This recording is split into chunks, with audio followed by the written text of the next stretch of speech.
Il y a un engouement. Couper les saveurs, c'était donc l'objectif. L'accessibilité aux produits de vapotage a été très rapide. L'industrie n'a pas négligé sa capacité d'étendre le produit et ça nous a donné les effets qu'on a eu, une croissance très, très, très rapide. Ils se sont fait avoir, cette génération-là. Puis les parents, ils n'ont pas su réagir, ils n'ont pas vu ça venir. À un moment donné, j'essaie d'arrêter plusieurs fois, puis j'ai jamais été capable parce qu'il y a toujours mon entourage qui fume, puis ça finit par toujours continuer, là. Ma dépendance à moi pour la nicotine, je trouve que c'est un peu une dépendance comme récréative, on dirait. Je parle à beaucoup de personnes qui trouvent que ça aide leur anxiété ou des choses comme ça. Puis moi, on dirait que c'est plus pour comme, socialiser, m'amuser. Mais je vois quand même le fait que je suis addict parce que j'aime ça socialiser, fait que ça vient avec vapoter tout le temps.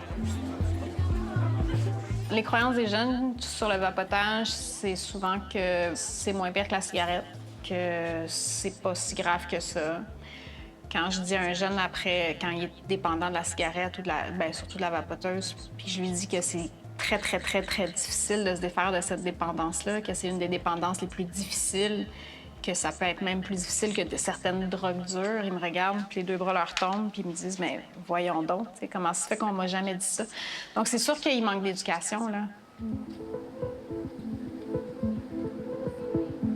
Il faut savoir que dans la plupart des vapoteuses, il y a des substances psychoactives, comme la nicotine par exemple, qui peuvent mener à une dépendance. Donc, on développe surtout une dépendance à la substance qui se trouve dans la vapoteuse. Il y a plusieurs types de vapoteuses, mais les vapoteuses contiennent en général les mêmes morceaux. Il y a une batterie qui va être connectée à un élément chauffant. L'élément chauffant va être connecté à un réservoir qui va contenir un liquide. Dans ce liquide-là, il y a souvent de la nicotine, un élément qui va dissoudre la nicotine, puis des éléments peut-être de saveur et des traces de produits chimiques et de métaux lourds. À la toute fin de la vapoteuse, évidemment, il y a le morceau où on va mettre nos lèvres, puis on va inhaler. Donc, il y a un processus où la batterie chauffe le liquide devient un aérosol, donc un mélange de vapeur et de particules fines, et c'est ça qui rentre dans les poumons de la personne qui va vapoter. Moi, ça fait 20 ans bientôt que je travaille en dépendance, et la dépendance la plus tough, la plus difficile à vaincre, c'est la nicotine. J'ai des patients qui ont lâché le crack, qui ont lâché l'héroïne, qui ont lâché l'alcool, mais ils fument encore la cigarette. Fait qu'on dit souvent que c'est la première dépendance qui s'installe dans la vie d'une personne toxicomane ou alcoolique ou joueur pathologique. Et c'est souvent la dernière qui en sort. OK, là, j'ai besoin d'une taf, par exemple. J'ai pas ma veste. Moi j'en ai. T'en as une?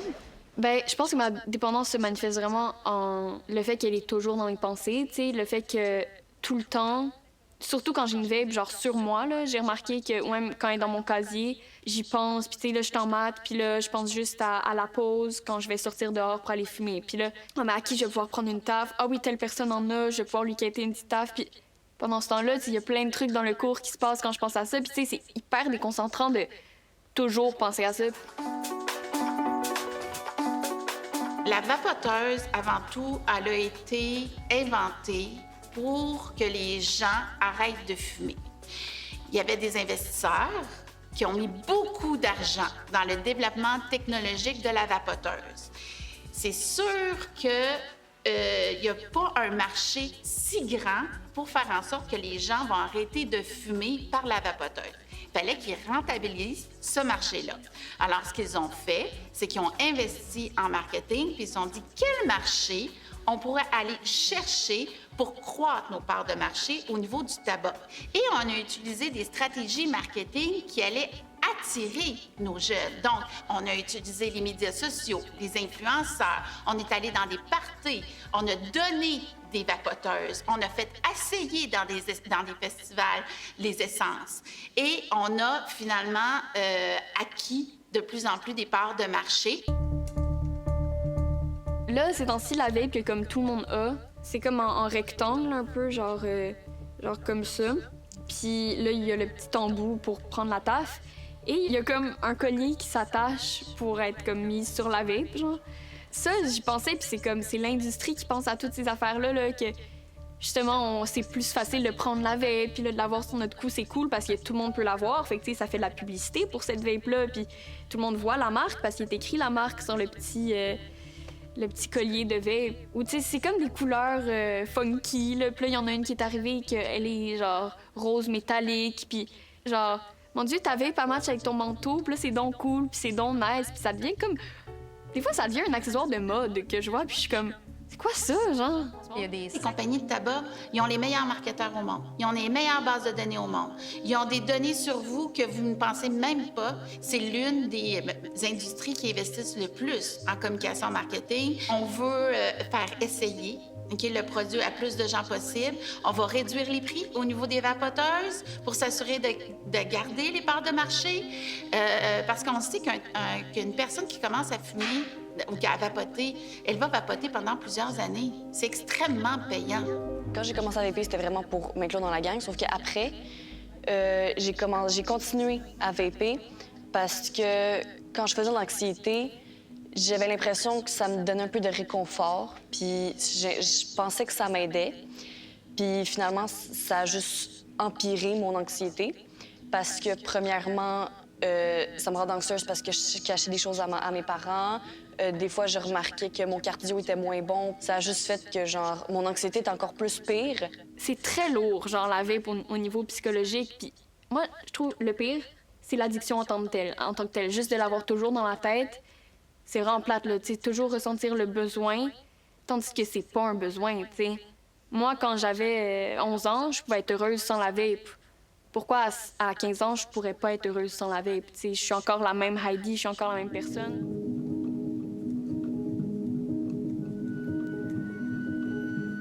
Actuellement, au Canada, il y a une limite de concentration qui est de 20 mg par millilitre. Une capsule qui contiendrait 2 millilitres de liquide à cette concentration-là serait plus ou moins équivalent à un paquet de cigarettes en concentration de nicotine, si on veut, en quantité de nicotine. Pour bien illustrer comment les substances psychoactives, donc qui agissent sur le cerveau, se rendent jusqu'au cerveau, on peut penser à l'aérosol qui rentre dans les poumons.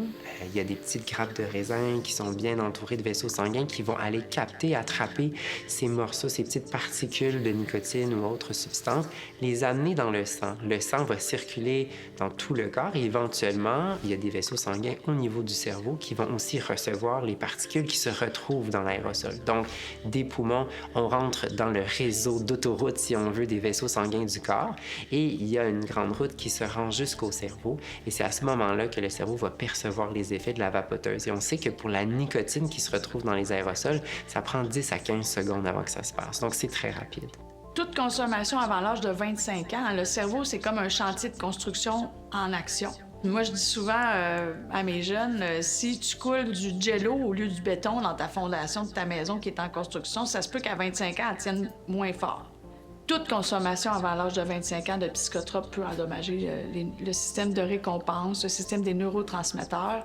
Puis je dis pas que c'est pas dangereux de fumer après l'âge de 25 ans. C'est aussi addictif, mais c'est peut-être moins dangereux de faire des empreintes chroniques dans le cerveau. Mais aussi, on peut développer une dépendance à l'action, au geste de vapoter, de porter quelque chose à ses lèvres, d'inhaler, puis d'expirer un aérosol. Donc, il y a des composantes plus physiques, puis il y a des composantes plus psychologiques aussi liées à la dépendance. Tu sais, c'est ça, juste le mouvement là, de prendre la vape, de la mettre dans sa bouche. Maintenant, c'est facile, là. Il y a des dépanneurs autour de l'école, on les sait. Les policiers vont perquisitionner par moment, puis ils se font donner des amendes. Très salées, quand même. Puis c'est plus avantageux pour eux de payer l'amende puis de poursuivre la vente illégale de produits de vape chez les jeunes que de pas le faire. Le nouveau règlement, pour nous, il est très important. C'est un règlement qui vise à réduire l'attrait des produits de vapotage pour l'ensemble des Québécois, mais en particulier les jeunes. C'est eux autres qui sont les plus sensibles à justement l'effet du vapotage ou du tabagisme, bien sûr. Le vapotage chez les jeunes, avec les produits qu'il y a dedans, et en particulier la nicotine, c'est pas sans effet. La nicotine, ça peut avoir des effets encore plus particuliers chez nos jeunes. Leur cerveau est toujours en développement. Puis la nicotine, bien, c'est une drogue qui peut stimuler la dépendance d'abord à elle-même, même ouvrir la dépendance à d'autres produits de toxicomanie. C'est une drogue qui n'est pas sans effet non plus. Il peut avoir des impacts sur les comportements, des difficultés à gérer ses émotions, un peu plus d'impulsivité, des troubles de concentration. Ça peut même avoir des problèmes de santé mentale qui sont associés, que ce soit des dépressions ou même des idéations suicidaires. Pour les jeunes, le fait de pouvoir consommer une affaire qui est attirante, qui est facile, qui est une forme de clé USB avec des saveurs souvent sucrées, c'est des facteurs qui font en sorte que ça augmente l'attrait et la consommation, puis ça augmente le risque de dépendance. Donc, fallait tenir compte de tout ça quand on a construit le règlement. Puis c'est pour ça qu'il est important, parce qu'il y a une forte croissance de la consommation. Puis c'est pas parti pour être réduit, c'est attrayant, puis c'est malheureusement nocif. Avec les lois actuelles qui font en sorte qu'il n'y a plus de saveur dans les liquides de vapotage, il y aurait la possibilité de vouloir rajouter dans un deuxième temps une saveur. Il faut faire attention, tous les liquides qu'on va mettre dans une vapoteuse qui n'ont pas nécessairement été produits pour être vapotés pourraient amener des risques importants. Aussitôt qu'on pense à faire des mélanges, à rajouter, à modifier les liquides qui sont là, qui sont vendus de façon légale pour les adultes, évidemment, il y a un risque quand même assez important qu'il pourrait y avoir des effets nocifs, dangereux pour les poumons. Donc, ça serait vraiment à déconseiller.